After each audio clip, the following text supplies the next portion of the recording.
Hello friends, welcome to GK education centre.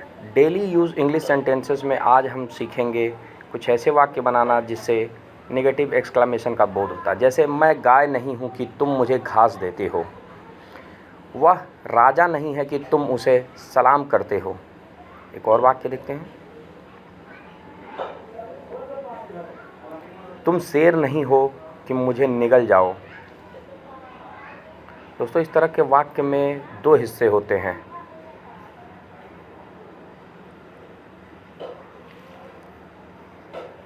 इस तरह के वाक्य के दो हिस्से होते हैं। पहला हिस्सा मैं गाय नहीं हूँ और दूसरा हिस्सा है तुम मुझे घास देते हो।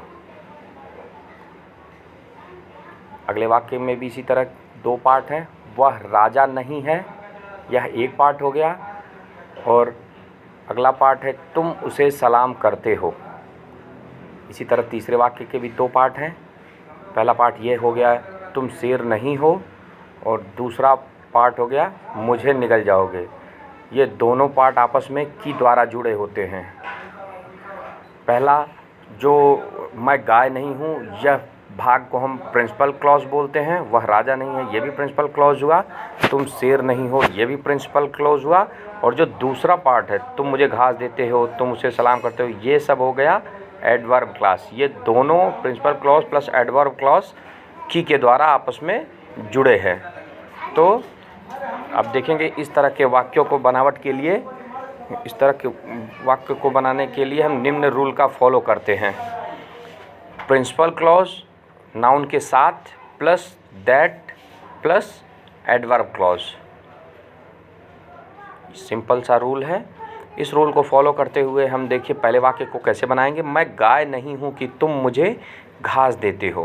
प्रिंसिपल क्लॉज इसमें कौन सा हो गया? मैं गाय नहीं हूँ। I am not a cow that you give me grass. Simple सा है। अगला वाक्य है वह राजा नहीं है कि तुम उसे सलाम करते हो। इसमें कैसे लिखेंगे इसको?